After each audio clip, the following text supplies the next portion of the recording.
In den Büchern von Musikgeschichte, was ich von früher kenne, habe ich noch nicht ein Instrument aus Gips gesehen.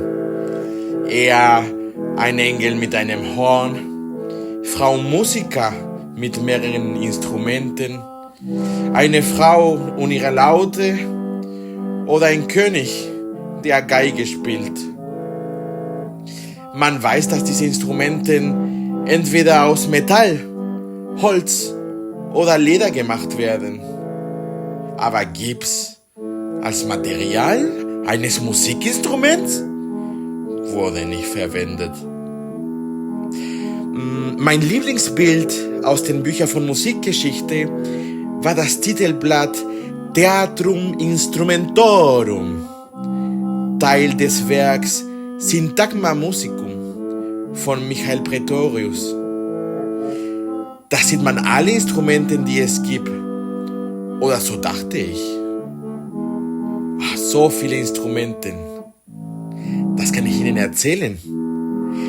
Die positive Orgel, die Hauptorgel, die Posaunen, die Spineten, Virginal, Claviceterium, Clavicordium italienischer Mensur, Oktavklavicordium, sehr interessant.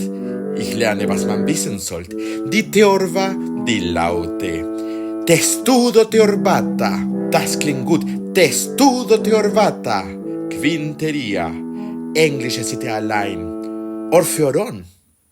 Und es kamen noch andere Instrumente, viele Instrumente, und ich wollte sie alle wissen. Gemeine Harfe, Großdoppelharfe, Viola da Gamba, Viola Bastarda, Bastarda, mein Lieblingsinstrument.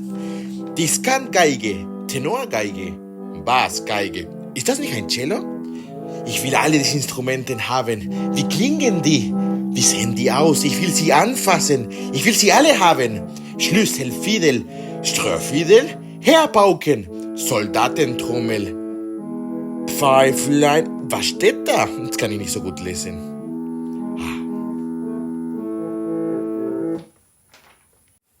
Ja, ich habe diese Musikinstrumente geliebt und diese Bücher mir gerne angeschaut.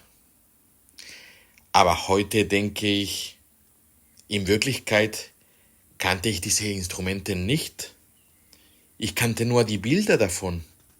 Trotzdem war ich in Feuer und Flamme für diese Instrumente. Und da dachte ich, vielleicht war so eine Art Musik aus dem Papier? Hatte dann den Papier auch einen Klang? Komische Gedanken.